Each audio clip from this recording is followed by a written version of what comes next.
CRPF की 86वीं स्थापना दिन परेड के मौके पर इस कार्यक्रम में उपस्थित मध्य प्रदेश के सम्माननीय मुख्यमंत्री डॉक्टर मोहन यादव जी, मेरे साथ मंच पर उपस्थित महानिदेशक सीआरपीएफ श्री ज्ञानेंद्र प्रताप सिंह जी, इस क्षेत्र के सभी चुने हुए प्रतिनिधिगण, आज जिन्होंने इतनी शानदार परेड की है, वो देश के अलग अलग हिस्से से आए हुए सीआरपीएफ के जवान और उपस्थित सभी सीआरपीएफ के परिवार को बहुत सम्मान सहित मैं प्रणाम कर मेरी बात की शुरुआत करना चाहता हूं। आज यहां आने से पहले सीआरपीएफ की स्थापना से अब तक 2264 जवानों ने अपना सर्वोच्च बलिदान अलग अलग मोर्चे पर देश की सुरक्षा के लिए दिया है। मैं वो सभी को कृतज्ञ राष्ट्र की ओर से सैल्यूट कर यहां आया हूं और वो सभी 2264 शहीदों के परिवारजनों को मैं कहना चाहता हूं कि आज देश 2047 में सर्वोच्च बनने की दिशा में आगे बढ़ रहा है। उसमें आपके परिवारजनों के ये बलिदान का बहुत बड़ा योगदान है। जबकि देश की आजादी की शताब्दी का सुवर्ण ग्रंथ लिखा जाएगा, सबसे पहले ये अमर शहीदों की वीरता की गाथा सुवर्णमयी अक्षरों से लिखी जाएगी, इसका मुझे पूरा विश्वास है।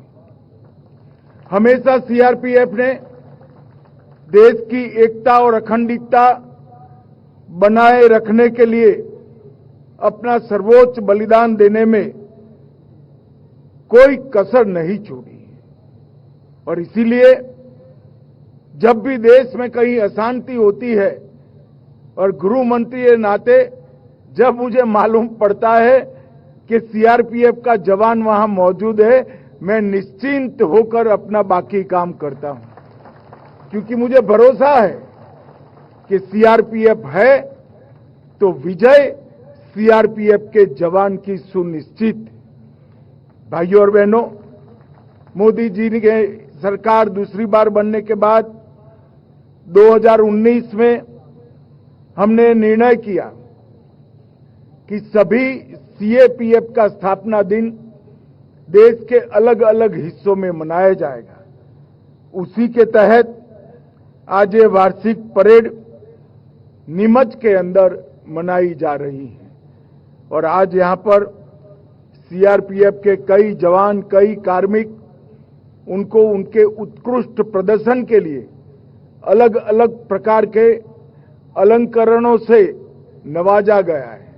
मैं वो सभी को बहुत बहुत बधाई देना चाहता हूं। मित्रों, सीआरपीएफ का योगदान देश की सुरक्षा से अलग हटकर कोई देख ही नहीं सकता। चाहे कश्मीर की वादियों में आतंकवाद फैलाने वाले, नापाक इरादे रखने वाले आतंकियों के सामने जूझना हो, चाहे पूर्वोत्तर में शांति प्रस्थापित करने के लिए हमेशा तैनात रहना हो, और सबसे बड़ी बात पशुपति टू तिरुपति का एक हौसला रखने वाले दुर्दांत नक्सलियों को आज 4 जिलों में सिमट कर रख देना हो। इस सारे कारनामों में हमारे सीआरपीएफ के जवानों का बहुत बड़ा योगदान है। ढेर सारी पुस्तकें भी इनकी वीरता, इनकी कर्तव्यपरायणता, इनका हौसला और देशभक्ति की गाथा नहीं लिख सकती। इस सीआरपीएफ 1939 में क्राउन रिप्रेजेंटेटिव पुलिस के नाम से इसका गठन किया गया। और मित्रों, मैं आज इस मंच से सीआरपीएफ के हर जवान को एक कहना चाहता हूं कि कभी भी ये मत भूलना कि आपके नए स्वरूप सेंट्रल रिजर्व पुलिस फोर्स की स्थापना और उसका ध्वज देने का काम महान सरदार वल्लभ भाई पटेल ने किया है। सरदार वल्लभ भाई पटेल ने न केवल सीआरपीएफ की स्थापना की, ध्वज दिया, उसके चार्टर को भी बहुत बखूबी से उन्होंने चिन्हित करने का काम किया और सरदार पटेल के ही दिखाए हुए रास्ते पर इतनी लंबी मजल एक गौरवमयी यात्रा सीआरपीएफ ने समाप्त की है और आज 248 बटालियन सहित 4 जोनल मुख्यालय, 21 सेक्टर मुख्यालय, 2 परिचालन सेक्टर मुख्यालय, 17 रेंज और 39 प्रशासनिक रेंज में लगभग 3 लाख जवान बटकर हर जगह पे देश की शांति और सुरक्षा के लिए काम कर रहे हैं। हमारा सीआरपीएफ इस देश का ही नहीं, पूरी दुनिया का सबसे बड़ा अर्धसैनिक बल होने का गौरव सीआरपीएफ को प्राप्त है। भाई और बहनों, 76 साल के आजादी के इतिहास में कई ऐसे मौके हैं जहां देश की आन बान शान को सीआरपीएफ के जवानों ने बचा कर रखा। लद्दाख के हॉट स्प्रिंग में 21 अक्टूबर 1959 में चीनी सेना का मुकाबला केवल कुछ चुनिंदा सीआरपीएफ के जवानों ने किया और सबने शहादत हासिल की। इसीलिए देश के सभी पुलिस बल प्रत्येक वर्ष 21 अक्टूबर को पुलिस स्मृति दिन के रूप में मनाते हैं और हमारे नेता और देश के प्रधानमंत्री नरेंद्र मोदी जी ने 2018 में देश भर के शहीद पुलिसकर्मी और सभी सीएपीएफ के जवानों की स्मृति में चाणक्यपुरी में राष्ट्रीय पुलिस स्मारक बनाकर इसको हॉट स्प्रिंग की शहादत को गर्व के साथ एक अमर स्वरूप देने का काम किया है। 1965 में कच्छ के रण में सरदार पोस्ट पर सीआरपीएफ के जवान तैनात थे। पाकिस्तान की सेना को मुंह तोड़ जवाब दिया और इसीलिए 9 अप्रैल को शौर्य दिन पूरा देश मनाता है। मित्रों, 2001 में हमारे लोकतंत्र की सबसे बड़ी पंचायत संसद भवन पर हमला हुआ, इसको भी नाकाम सीआरपीएफ के जवानों ने किया। 2005 में श्री राम जन्मभूमि पर आतंकी हमला हुआ, उसको भी निरस्त करने का काम सीआरपीएफ के जवानों ने किया और मंदिर को सुरक्षित रखा। भाइयों और बहनों, सबसे बड़ी कामयाबी सीआरपीएफ के इतिहास में लिखी जाएगी, वो अनेक सालों तक याद रखी जाएगी कि इस देश को नक्सलवाद से मुक्त करने में सीआरपीएफ ने बहुत बड़ा योगदान दिया है। आज भी दुर्दांत नक्सली भी जब उनको समाचार मिलते हैं कि कोबरा के जवान उनकी ओर गति से बढ़ रहे हैं तो उनकी रूह कांप जाती है। इस प्रकार का एक बहुत बड़ा शौर्य का परिचायक सीआरपीएफ की कोबरा बटालियन बनी है। मैं आज इस मंच से 86वीं परेड के दिन पर कोबरा बटालियन के सभी जवानों को हृदयपूर्वक बहुत बहुत शुभकामनाएं और शाबाशी देना चाहता हूं। आपके नेतृत्व में सीआरपीएफ के बाकी जवानों ने नक्सलवाद को समाप्त करने की दिशा में बहुत बड़ा योगदान दिया है और मैं आज आपको कहकर जाता हूं कि 31 मार्च 2026 इस देश में नक्सलवाद हमेशा के लिए समाप्त हो जाएगा। ये प्रण जो है वो आपके ही दम पर इस देश ने तय किया है। सीआरपीएफ के बगैर ये संभव नहीं है। धारा 370 हटाने के बाद कश्मीर के अंदर शांति बनाए रखनी हो या हर चुनाव को बहुत अच्छे तरीके से पारित कराना हो, हर जगह सीआरपीएफ के जवानों ने मन देकर सच्चे मन से ड्यूटी निभाने का काम किया है।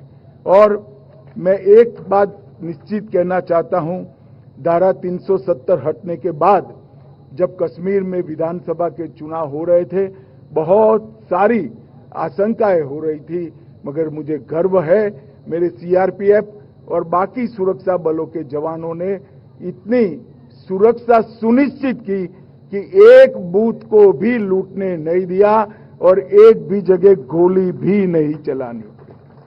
ये बहुत बड़ी उपलब्धि है।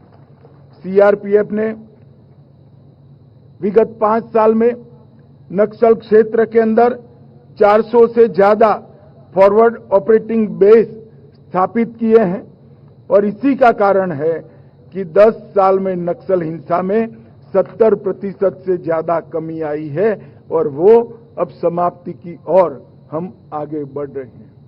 वसुधैव कुटुंबकम हमारे देश के उपनिषदों का संस्कार है। संयुक्त राष्ट्र मिशनों के साथ श्रीलंका, हैती, कोसावो, लिब्रिया कई जगह पे सीआरपीएफ के जवानों ने संयुक्त राष्ट्र संघ के मिशनों के साथ रहकर शांति प्रस्थापित करने का काम किया है और इसी का कारण है कि अब तक कुल 2708 विभिन्न पदक बल ने प्राप्त किए हैं। वो सभी सीएपीएफ में सबसे ज्यादा पदक अगर किसी को मिले हैं तो मेरे सीआरपीएफ के जवानों, चाहे अमरनाथ जी की यात्रा हो, वैष्णो देवी की यात्रा हो, श्री राम जन्मभूमि की सुरक्षा हो, श्री कृष्ण जन्मभूमि की सुरक्षा हो या कुंभ का, महाकुंभ का अवसर हो, हर जगह सीआरपीएफ ने जवानों ने मुस्तैदी के साथ अपनी उपस्थिति दर्ज की है और कानून और व्यवस्था को बनाए रखने में बहुत बड़ी मदद की है। स्वच्छ भारत, एक भारत श्रेष्ठ भारत, त्रिरंगा यात्रा, स्वच्छता ही सेवा, एक पेड़ मां के नाम, कई अभियानों को सीआरपीएफ ने एक बहुत अच्छे तरीके से जमीन पर उतारकर ये भी सिद्ध किया है कि हाथ में बंदूक तो है मगर देश की, समाज की हर समस्या के सामने लड़ने के लिए सीएपीएफ हमेशा सजग है। और मित्रों, कोरोना काल में भी सीआरपीएफ ने ढेर सारी जगहों पे अपनी जान जोखिम में डालकर कई जवानों ने स्वयं को कोरोना ग्रस्त कर लोगों को अस्पताल भी पहुंचाया, खाना भी पहुंचाया, टीकाकरण में मदद भी की और ढेर सारे अभियानों से समाज की सुरक्षा का काम किया है। मैं एक और बात के लिए भी सीआरपीएफ को बहुत बहुत बधाई देना चाहता हूं कि विगत 5 साल में हमने तय किया था कि 5 साल में 5 करोड़ पौधों का रोपण सीएपीएफ के सारे बल मिलकर करेंगे। इसका पहला पौधा सीआरपीएफ के ग्रुप केंद्र गुरुग्राम में मैंने रखा था। 1 करोड़वा पौधा भी सीआरपीएफ के कैंपस नांदेड़ में ही रखा। 4 करोड़वा पौधा भी मैंने यूपी के सीआरपीएफ के कैंप में ही रखा और आज 6 करोड़ से ज्यादा पौधे लगाकर हमने पर्यावरण के प्रति बहुत अच्छी जागरूकता दिखाने का काम किया है। मित्रों, नरेंद्र मोदी जी ने सीएपीएफ के कल्याण के लिए, हमारे जवानों के कल्याण के लिए कई सारे कदम उठाए हैं। देश भर के 7 दुर्गम क्षेत्रों में एयर कुरियर सर्विस को लागू किया गया और हाल ही में भारत सरकार ने वेतन और भत्ते में निरंतर सुधार हेतु 8वें वेतन आयोग का भी गठन किया है। हमने 42 लाख से अधिक आयुष्मान सीएपीएफ के कार्ड दिए हैं, जिसके तहत हजारों हॉस्पिटल आज सीएपीएफ कर्मी और उनके परिवारजनों के लिए उपलब्ध हैं। लगभग आवास योजना में हमने 9.5% सेटिस्फेक्शन रेशियो को बढ़ाया है। सीएपीएफ ई आवास वेब पोर्टल लॉन्च कर 6.5 लाख कर्मियों को खाली आवास देने के लिए हमने प्रयास किया और 1 लाख से अधिक आवास हमने आवंटित कर दिए हैं। अब बल में महिलाओं की भी भर्ती हो रही है। इनके लिए भी 124 महिला बैरक की अप्रूवल दी है। इसमें से 109 बन गई है और 450 बैरक बनाने का काम चालू करने का गृह मंत्रालय ने तय किया है। प्रधानमंत्री छात्रवृत्ति योजना, इसके तहत सीएपीएफ कर्मचारियों के बच्चों को अच्छे से पढ़ाई लिखाई करने की सुविधा, केंद्रीय अनुग्रह राशि को वैज्ञानिक बनाना, विकलांगता अनुग्रह राशि में 50% की वृद्धि करना और 119 मास्टर भंडार और 1794 सहायक भंडार के माध्यम से केंद्रीय पुलिस कल्याण भंडारों को भी हमने ज्यादा लोकाभिमुख बनाया है।